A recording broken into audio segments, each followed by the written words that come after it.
What's my name? God, what's that he's singing? Sympathy for the Devil? It's really haram. What's troubling you Shouldn't is be. the nature of my game. Shouldn't be singing to the devil. You should be more like Andy Tate and just sing Take That on Stretford Paddock. That's what you should be doing. Do you like Andy Tate's rendition of Patience the other day? It's top 2 renditions of the song I've ever heard. Yeah, fair play. Welcome, guys. Welcome back to McKola Howson Uncensored. It's been a while, hasn't it? Yeah, it has. Thanks for just...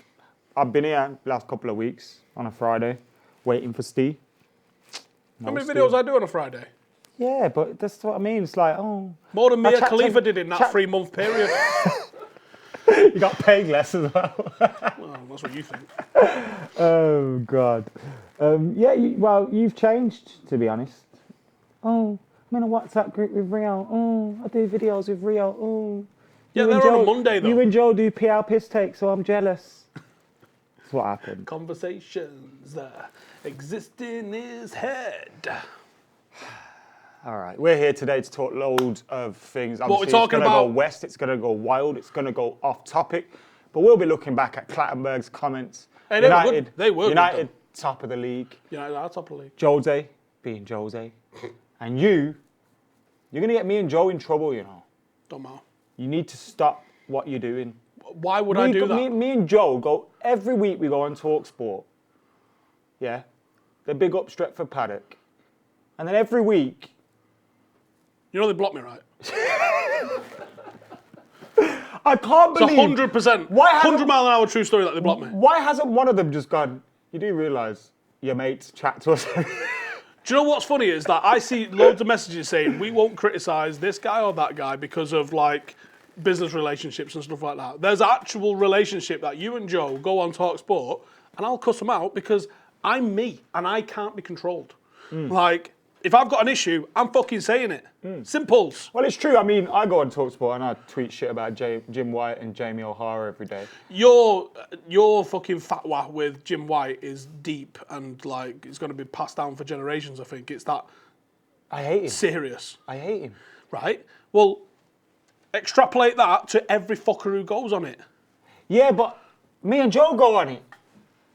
Does that mean you hate us? A little bit. You see, I get what you're saying about TalkSport. I think the majority of the presenters and the co-hosts, they all go after Ollie more than they would any other manager. Arteta, Lampard, all these different guys. Mate, there was one day where we'd won and there was 4 debates about whether Ollie was the right man for the job. Exactly. We always see that. And I think a large part of that is down to the likes of the people you were tweeting today. I think it's Hugh, who I think I've spoken with a few times on his show.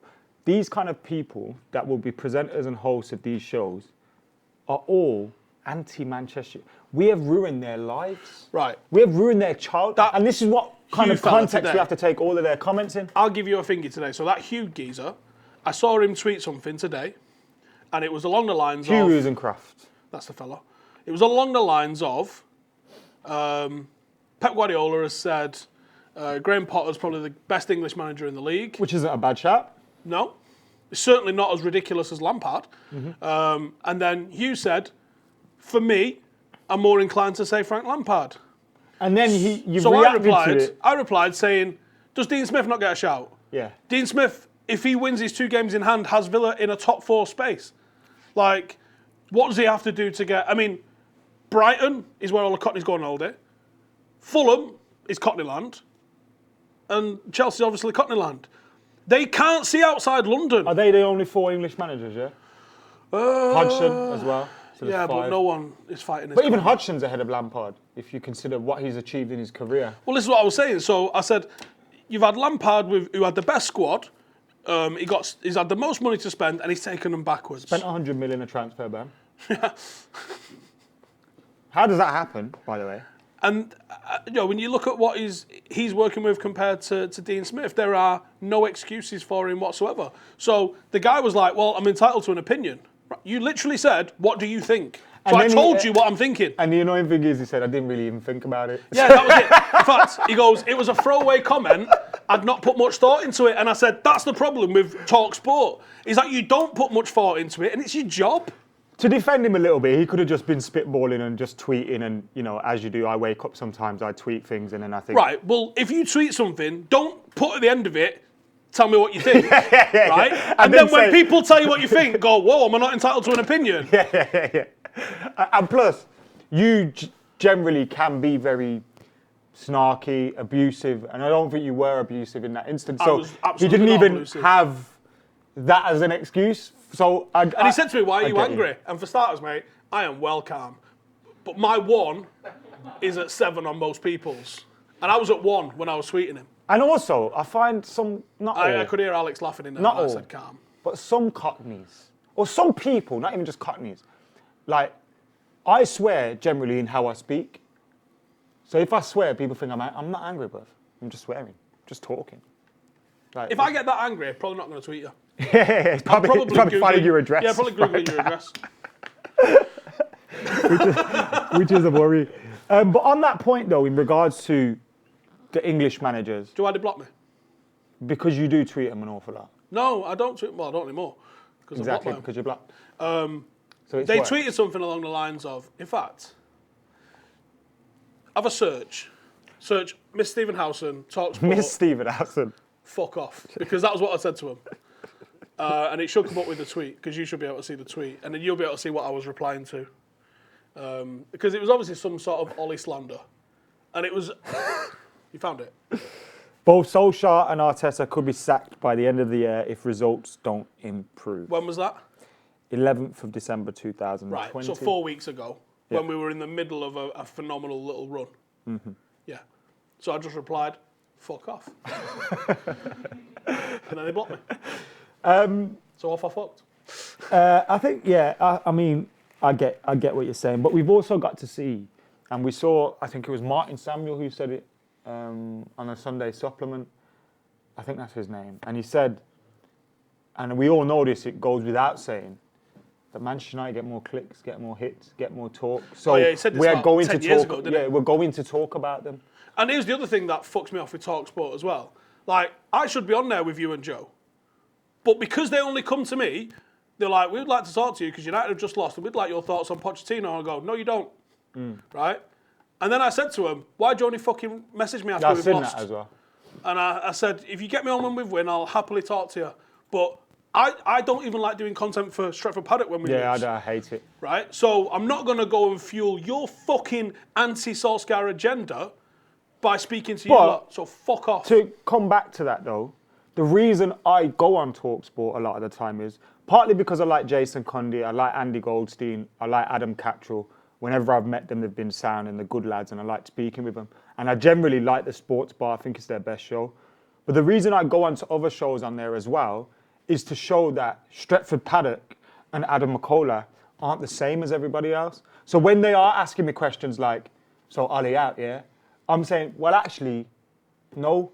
And there's been many times where I've gone onto their show and they've gone, wow, this, that, and that about the manager under Jose, under Ollie. And I've gone, hold up, we need to start looking at the Glazers and things like that. So that kind of gives us the platform to change the narrative. Nah, fuck them. Because they only want me on when we lose. I know what they're trying to do. And if I go the way I truly feel half the time on there, then all I'm going to do is get abused. And I'm not here to get abused. So what's the fucking point? Yeah, I hear, but I think it's good to also do it. So don't stop calling me and Joe, TalkSport. But don't ring me. Yeah, but don't ring him. Ever. I mean, I don't think they will. I mean, there's nothing to worry about there, is it? Before we move on with the rest of today's Uncensored, we have got a little commercial seal for you guys. Manscaped are back in full effect. Happy 2021, ladies and gentlemen. Manscaped in the house. And basically, yeah, I'll show you what you do. Wanna get it out? Oh, I know we don't. No, we're not. Oh, no cock and balls before 6. Yeah, it's uncensored, but it's not that uncensored. Manscaped is here to give you a New Year's resolution that you'll actually want to keep. Yes, that's right. Have you seen my head right now? Trim is in need. SOS, someone get me a barber. But guess what? Downstairs, the gangoolies. 1, you don't need a barber. 2, what sort of barbershop would that be Crack back and sack barbers. Yeah, where you wake in, you put your feet in stirrups. It's not the kind of not the kind of gaff that I want to go to. I'm going to be honest with you. It's like a pregnancy room. Dealing with your meat and veg is definitely an on your own sort of thing. Unless your lovely lady wife wants to get in the mix as well. Yeah. Mine, not so much, not so keen. So sorting out your stuff is a one-man job. Yeah, that's not where you go and speak to the guy and ask you, do you want a bit of powder and all that lot. No, we're not doing that. We'll sort it out ourselves. If you want to sort it out yourself and you want to do it yourself, then Manscaped's the best way to do it. Yes. They've got the Perfect Package 3.0, Adam. What is that? The Perfect Package is the below-the-waist grooming package that you need to start off strong this year. But I use the Lawnmower 3.0. Do you use the lawnmower? I do use the Lawnmower 3.0. Do you know what else I use? Because it's waterproof. You can use it in a shower. Because for, 32 years of my life, I never had an issue with nose hair. But once you cross the 32-year-old sort of threshold, mate, it's like a hedge. Do you find a little occasional hair on your ear? Nah, my ears are sound. My nose, though, so I've got the little nose as well. So, yeah, it's mad though, that, because you have some mad sneezes after you do that, don't you? It's a little bit of a wild one. Yeah, you can get 20% off and free shipping by using the code Paddock20 at manscaped.com. That's Paddock20 at manscaped.com. The barbers are closed, but you can still sort out your balls. And listen, they even got this stuff as well. It's called the Crop Preserver.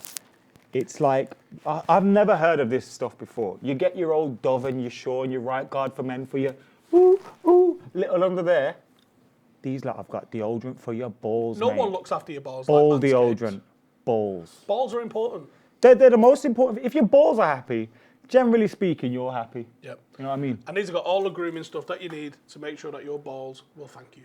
So, get on it. 20% off and free shipping with the code Paddock20 at manscaped.com or click the link in the description. New year, new me, new balls. And with us being top of the league, you want to have fresh balls. Not only that, yeah. I mean, you're going to want nice, clean balls by the time we're all allowed out and allowed to celebrate. That was a segue to allow us to talk about football now. Oh. Unless you still want to talk about balls. I'm just keep talking about Manscaped because you've got to have. Look, the barbers are closed. You ever nick them? Huh? You don't nick them with. No, you don't nick them with Manscaped. My friend, so no, the barbers are closed, so it all looks a bit wild up here, but not down there. Get on it. Top of the league.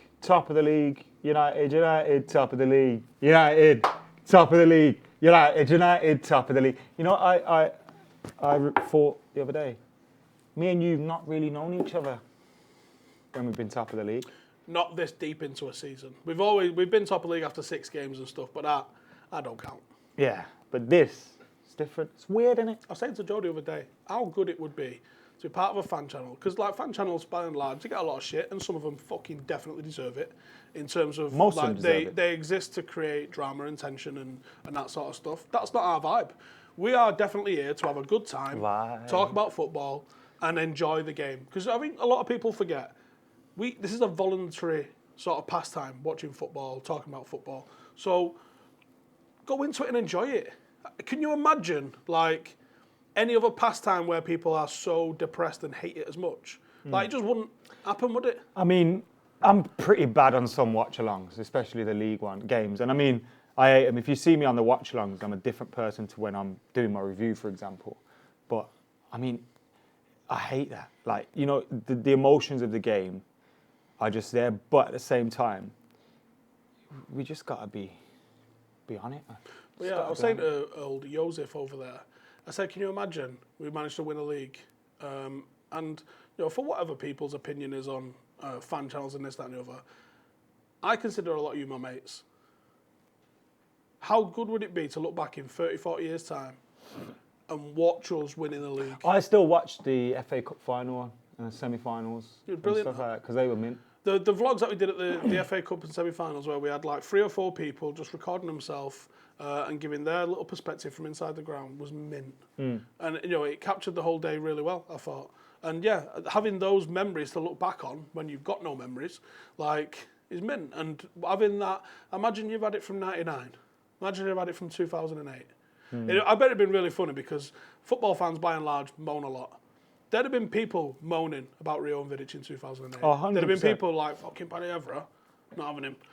Well, I mean, I tweeted today about, because people always talk about, you know, someone tweeted about, stop stop pitting Bruno and Pogba against each other. Like, enjoy them both. They're our players.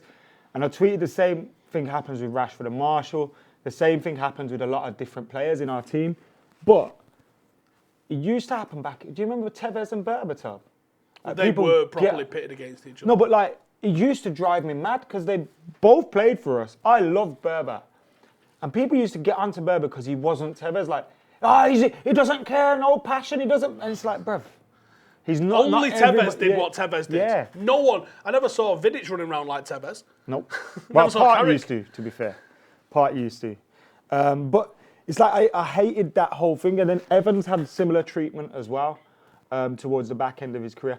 The worst, as a Man United fan, one of the things I've recalled is, apart from when Kieran Richardson got weirdly booed and I never participated in that, but we are generally really good in, if players come back to Old Trafford, we'll give them a great reception and that, and we look after our own. And it's kind of like the internet changes things a little bit, doesn't it? It does. The internet has changed that whole sort of narrative. You know, you see a lot of the anonymous football Twitter accounts, they drive a lot of narrative, but a lot of them are just trolls. And they're doing it for bites. Like, and, you know, I get that. I was 15 once. And I understand. If I was 15 now with social media, I'd probably be doing the exact same thing. But it because of how open source social media is, and you've seen what damage like social media can cause with what happened in America last week. There's real life consequences to the sorts of things that go on social media. So I think people do have a responsibility for it. You also have a responsibility to maybe have a bit of perspective, and maybe that perspective's gone with us not being in the ground at the moment. Because even when it was its most toxic at times under Solskjaer, inside the ground it never was. It's never been. Even under Jose, it was never toxic. It was just flat. Do you know what I mean? Like, it's hard to get up for abysmal football a lot of the time. Like, it was never. We never ever booed the fuck out of him. And although there was times when he was close to getting sacked. Under Moyes, our best atmospheres ever. Yeah, the fan base really stepped up because it was like, we better do our bit now. Whereas under Fergie, I honestly think people just turned up expecting 3 points and it was easy. It wasn't. Yeah, we didn't appreciate it as much, did we? Like, we just expectant went there. All right, we 2-0 today or 3-0, and sit there. How many are we going to win by today? It's like going to the theatre. Like, it was, all right, now entertain me. And not everyone was like that. I mean, at that age, I was like 17, 18, 19, I was using pissed up and that, like, so it didn't really matter. But like, the older heads were like, just come and entertain us. And yeah, it was weird. I wish I enjoyed it more, you know. And maybe not enjoyed it because I did enjoy it. I suppose we enjoyed it the most because we never had phones, so you just living in the moment. But I wish I took the piss more out of others. Because how bad have these last 7-8 years been? Oh, the amount of fucking self-love that I've seen coming out of Liverpool for winning one title in 30 years is hilarious. City fans all chocolating themselves up because they've been bankrolled to unprecedented levels to win it. And this is that people always go, oh, United spent money. Yeah, but United was self-bought. And there's, I have an analogy about, if there's a guy in your neighbourhood, and he's, let's say he worked a little part-time job and this, that and the other, and then he eventually works hard, owns a couple of businesses, manages to get himself to the position where he can buy a Ferrari. You go, smashed it, fair play, lad. Or there's an 18-year-old kid whose dad's loaded and bought him a Ferrari. You think he's a prick. You think he's a prick. Yeah. Well, Manchester City was the 18-year-old who got bought a Ferrari. We worked for our Ferrari. Simple as. United was worth 20 million in 1989. That's what Michael Knighton was about to buy us for. And United might have been fortunate that we won the first Premier League, just as the whole English football thing was going to the whole next level. So we was the first successful team that people were seeing worldwide. But you got to say, well, people at the club made some fantastic decisions in that time to get us to the point where we was financially as dominant as we was, because we weren't in the 80s. I think Tottenham and Liverpool outspent us in the 80s. For all, like Fergie did get some big signings, but we were outspent. Newcastle and Liverpool outspent us between like 92 and 97. Like, and you think what United did in that time. Like, we didn't appreciate what we were doing as fans. Think how many careers you need to have to get the medal halls of Giggs and Scholes. Or like some fan bases have seen a fraction of what we've seen. Yeah. Like we could never see another trophy if again. we never saw another title, I'll still be there. I'll still be there. Because this is my club. It was my granddad's club. It was his dad's club. It's my dad's club. It's my son's club. This is my fucking club. And I'll still be there. I'll be there no matter fucking what. And if we never won a league again, sound. But the thing is, if we never did, we've been so spoiled that we've seen more than anyone else. I've still seen more than most people are going to see in their lifetime. But if that ends up being the case, I'd still rather us not cash in on our identity of who we are as a football club. I would not want us to be the plaything of a Saudi Arabian prince. Oh, no, never. No, I wouldn't want that for us. I want us to stick to otherwise, if you do want that, why don't you just pick a new club at the start of every year? What ties you to Manchester United if it's not for the love of its history and what's gone before? And your history with that club as well, I think, and just everything. But yeah, moving on. Obviously, we've got the game coming up this weekend. It's a big one. Liverpool United. Clattenburg, Mark Clattenburg, former referee. Clattenburg leader legend. Remember that, man? He says, stop being a hypocrite, Jurgen Klopp. Your guys dive too. Klopp's bid to pressure refs with United jibe is straight out of Fergie's playbook. The Liverpool boss must be worried about United, said Mark Clattenburg. He also mentioned how he would make certain decisions during United games because of Sir Alex that he wouldn't make now, with Sir Alex not being there. So he's kind of admitted that managers... Under Moyes, yeah. And he's like, I don't know if I'd have made them decisions. Well, yeah, that's the exact thing he said, yeah, which is mental. Is Klopp worried? He should be. But I would say he should be, and then if he can get his players back fit, he also shouldn't be. But if they line up with us with Fabinho and Henderson at centre-half, I mean, he's got a lot of fucking reasons to be worried. Because let's be honest, if Marcus Rashford goes past Henderson in the box, Henderson ain't getting to that ball. The only thing he might get to is Marcus's ankles. And that's fucking penalty to Manchester United. Cry more, you cunt. It is true. And I mean, Clattenburg was also speaking about how the hypocrisy of Jurgen Klopp's comments when he has the likes of Mane, Salah. How many clips last season do we receive Salah doing a swan dive? Salah's dives are really bad because he proper over-exaggerates it. I don't he puts his feet together, doesn't he? Like that really, whole throwing your head and your arch in the back. That's dive central, man. You know, and there's been a few of them that we've seen even from him this season. So, yeah, Clattenburg's exactly right. Don't for United's penalties. There's this narrative going around about United get shitloads of penalties and this, that, and the other, and it's not true. It just isn't true. It's provably not true. And since the advent of VAR, United are getting more penalties. That tells me we were probably getting less penalties than we should have got. Because I didn't see penalties for years at United under Louis and Jose. We weren't getting in the box. No, well, for one, yeah. But it felt like we weren't getting any penalties. And some of them were definitely penalties. Whereas now, they're getting independently checked and VAR's going, yeah, that's a penalty. And I mean, I can think of, I remember there was a Daniel James one against, was it Norwich? That shouldn't have been given. It was really weird. And apart from that, I can't... The Aston Villa, Villa one. Villa. I think I was on the watch along at the time and went, I don't think that's a pen.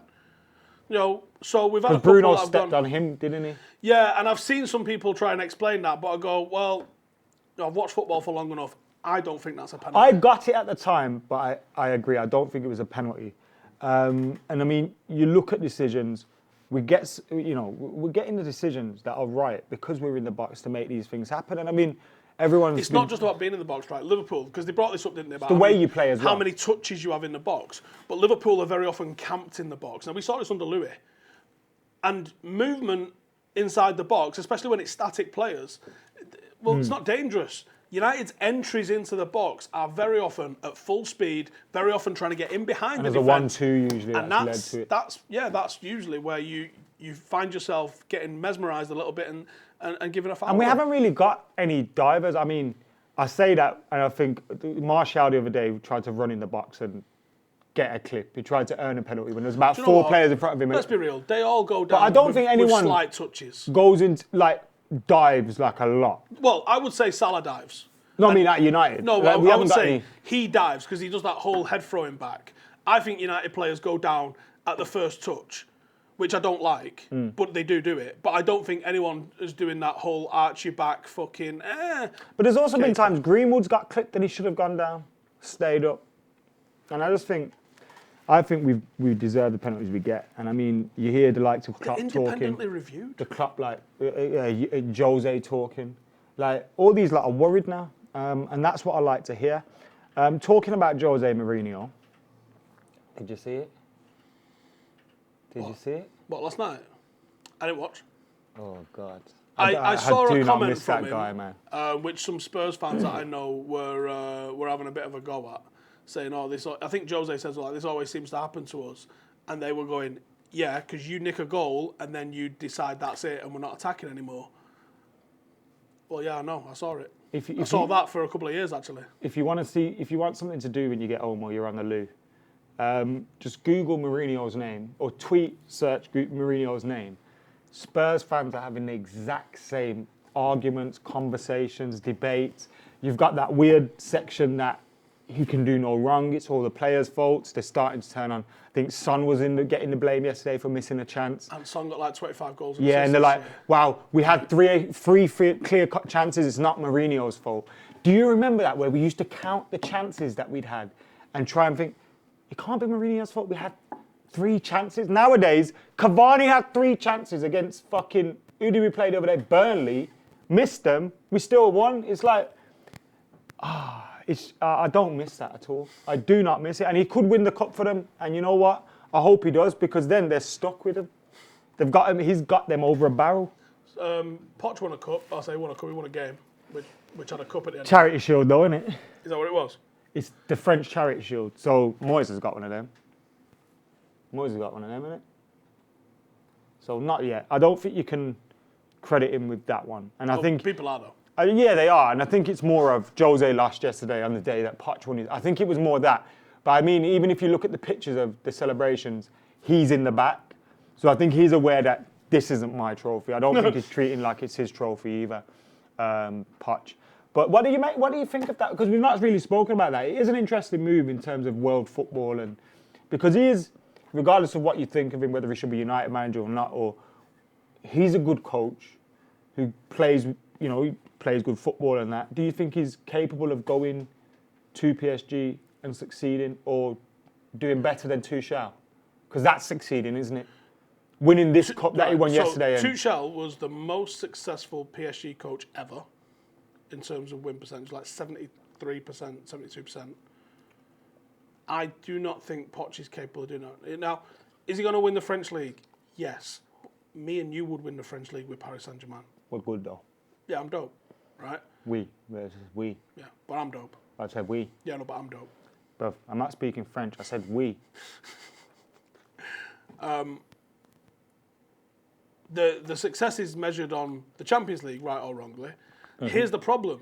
He's got a team with enough firepower to win a Champions League. Oh, 100%. You can't rule Paris Saint-Germain out. I mean, last year they were in the final. Like, you can't say this is a team that's never going to win the Champions League. But for me, that's not going to rubber stamp him as being one of the world's best. So what you're saying is, even if he won the Champions League... Rafa Benitez won a Champions League. No, but even if he won the Champions League, it's not a success at PSG. It would be considered a success, but for me, I don't think it proves anything. Because Paris probably should have won the Champions League already with this team. I think that's a little bit harsh. No, because there's a lot of luck goes into winning cup competitions. Yes, it does. And I mean, he can be a success and not win the Champions League as well. But he has to be seen as a success if he wins. It'd be like if Pep won it.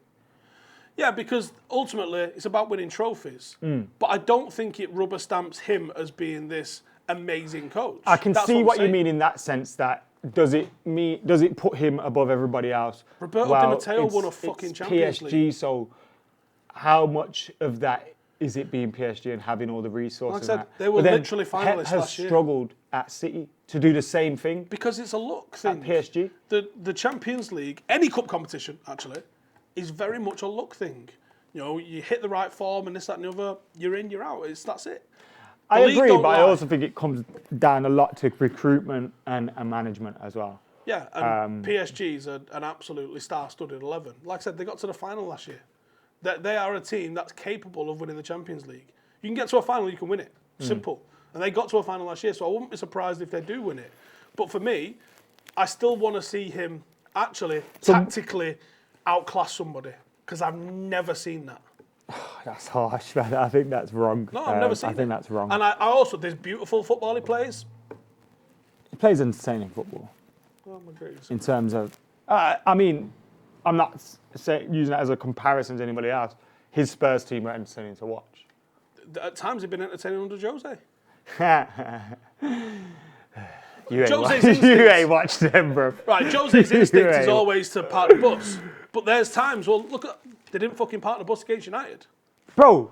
You telling me you wouldn't have been entertained as a Spurs fan? They didn't park the bus because we were gone. Our heads went, bruv. Maguire was still in Greece somewhere. Anthony Martial was tickling Lamella's throat and getting sent off.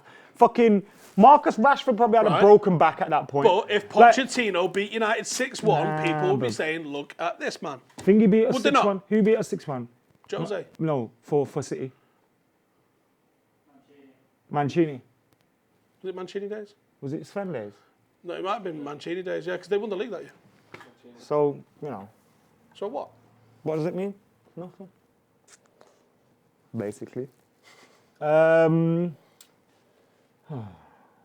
so scared for this game now. And you know what's annoying me about this game against Liverpool? 4 weeks ago, I was going, we could go to Anfield 2 points behind them. Who knows, you beat them, you're going out there. And now we're going there 3 points ahead of them. Mad. So even if we lost, we're level with them, and it'd still feel like, the end of the world, wouldn't it? Even though a couple of weeks ago, we never expected to be in this position. If we get beat off Liverpool at Anfield, where they've not lost for 67 games, people will still say Ollie out. Nah, fuck off. Oh, they will. Fuck off. Well, they will, though. Nah, that's, of course they will. I mean, Ollie out was trending when we were at the top of the league. I like that. That was sarcastic, but I think that'll happen if we lose. For me, City are the favourites for this league. Oh, yeah, I agree. I mean, they're literal favourites as well. They're the favourites. Without a doubt, they're favourites. They're the bookies' favourites, big time. But for me, they're also the literal favourites. They've literally got two very strong 11s. And for me, that's what anybody needed coming into this campaign. No pre-season, mad truncated season in weird places. I can't believe internationals are still a thing. And then a Euros at the end of it, all squished in together. City are the team that's most equipped to actually do something with that. And for me, I think they go ahead of United if we drop points if they win their game. Yeah, so basically, the way it stands is, we keep thinking we're 3 points ahead of Liverpool, but really, we're a point off second if City win all their games in hand.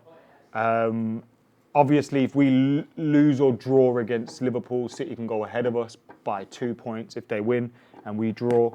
I would actually take that. I don't think that's a bad thing. You still got to play City in the league, and I think they will drop points. But I also could see them not losing, though, this City team. But I can see that, but I can also see something like Brighton should have got something out of that game against them yesterday. They've got Aston Villa coming up. I think they'll be a threat to them. They've got some difficult games coming up, and they will drop more points. But I agree. I think they're the favourites, and I think they're rightly the favourites. But I think it could be a season just where flashed up on the screen. Liverpool can go sixth if they lose. Is that right? If everyone else wins. City, Tottenham, Villa. No. Villa's game's called off. Leicester. Wow. Sticking up all goal. That's insane. Tottenham win 2-0 goal. That's what I'm saying. We keep thinking we're 3 points clear at the top. We're 3 points clear of Liverpool, who could be like third. And here's the thing, right? We're at the halfway point-ish of the league. I keep saying, until we're 25 games in, I ain't saying it because I don't think it's a title race until that point. It's what it is right now is really good progression, and it's nice to be here. It's way nicer to be here than 15th. What it is right now is, are. I think you have to take it like, let's say 3-4 games at a time and say, right, try and get 10 points out of these games. Try and get, and then you're going to get to, if we're in 10 games time, if we're still in and around this position, that's when you start thinking, right, we've got 11 games to go. Start to focus. But if you look at the fixtures favour City this season. In terms of who they've got left, where their games are, home, away. The thing is, City don't necessarily, like, the bigger games aren't where City fuck up sometimes. It's the ones that it's you the expect. And that it's the ones that you expect City to pick up 3 points and they just draw. That's where leagues are won and lost. It's in them games. Invariably, you have to put in a good performance, and if United have got any sort of title aspirations, the second half of the season, we have to do such a better job against the opposition top six because, like, we drew with. I mean, if you want to call Arsenal part of the top six, that's on you. But like, we lost to Arsenal, we drew with Chelsea, we drew with City, Lost to Spurs. yeah, we lost to Spurs, and we Drew with drew Leicester. with Leicester. And not good enough. It's You true, got to turn and, them into wins. and if we just won one of those games, 6 points clear up top. Yeah. So if we can do Not being better, greedy or anything. if we can do better in those games, well, the potential's there though. That's the thing Yeah. because we probably should have beat Leicester. Palace. Shouldn't have fucked that up. We probably shouldn't have lost to Palace the way we did. But I think there was a couple of weeks at the start of the season where there was all sorts of mad results because they'd been training a month longer, X, Y, Z. I think that if you do better in them top six games, second half of the season, you might be in the mixer. But I want to temper against getting carried away because United had the longest season of anyone last year. We had the shortest pre-season. We've now got Europa League to contend with. Fucking nice one. United, I would expect a massive drop-off unless you're going to see Tellez and Van der Beek and people like that brought in Come back to to that. play a lot. I'd return that and say, actually, I'm feeling quite positive because Oli, out of all the other managers, Spurs play the same players every week. City are kind of in that boat, although they have a better squad. Liverpool definitely are playing the same players every week, the ones that are fit. So if you look at, like, we're making 8 or 9 changes in between competitions, not necessarily in between league games, in between. Marcus And that is is still playing helping. and Bruno Yeah, is I still think playing Rashford. and- But then if you look at that, Rashford, Bruno, Marshall, Cavani, Greenwood, they haven't even started going, they got going yet. And we've managed to, I'm scared to say this out loud, but kind of tightened up at the back a bit. So there are things to be more positive. Although people are saying, oh, United, this won't last. We're not even playing well at the moment. I don't No, think. and I just got some suspicions that, and I think it'll be the fitness, or the preparedness of the players just completely fades away. There's cycles to this, and I think United are the way we crashed so hard at the end of last season, had no break. I just have a real bad feeling about it. And I just hope that we hang on close enough to the top 4 that we don't end up 5th or 6th. Imagine we beat Liverpool and the season gets called off. Be good that. Well, it wouldn't be good. They won't null and void it though. The precedent was set last season. They'll just play. Yeah, that's true. They'll just play. And they reckon they're going to vaccinate, like, what, 85% of the most vulnerable whatever by February. Football's not getting called off again at elite level. We play Liverpool, mate, Paddock FC but- ain't playing though. Our season's getting called off. Denying me Devastating. the opportunity to be fucking lifting silverware this year, which we was definitely Or doing. saved your job. Could look at it that way as well. I'm not going to sack myself, am I? Well, I mean, I had a word with myself, but I'm not going to sack myself. and I saw that. It was a heated conversation, and I don't think you should have been so hard on yourself. But at the same time, you're in danger. So, yeah, buck up your ideas before me and Joe take over. Or Andy Tate. Paddy Power's got him as favourite at the moment for your job. You think about that? Right choice? Steve's got Rennie Meulensteen coming up Tomorrow. on Howson's Brew this week, so make sure you're 4 checking that o'clock out. tomorrow. And we've also, hopefully, going to persuade Rennie to do some other stuff for us as well. I'm going to kidnap his dog until he says yes. Yeah. His dog's got his own Instagram account. Max Meulensteen. Rennie doesn't do that, does he? I think it's P. Okay, thank God. He's not doing fuck all else, is he, at the minute? Dad, you've lost your mind. You're pretending to be a dog again on Instagram. He's the Australian assistant coach at the moment for their Olympic team and for the Socceroos, which is a name that absolutely kills love me that name. inside. You can't travel to Australia unless you want to like quarantine. What are you doing? I mean, I guess you can watch a lot of games on telly, but you can't even go scout them in person or anything, can you? Like, that's a... Do you remember when he came on here and he was like, I'd work for Ollie? I thought Ollie would have approached him Thought at that some was a- point. No, well, it definitely was. I mean, where else do you go if you want to get a word to Ollie, the full-time Devils? But, or Stretford Paddock, I mean. But I mean, yeah, Rennie. It'd be interesting to see where he ends up after that. Because I'm surprised no other clubs have used him, because Fergie credited him with a lot of... Right. Stuff. 2007 to 2013.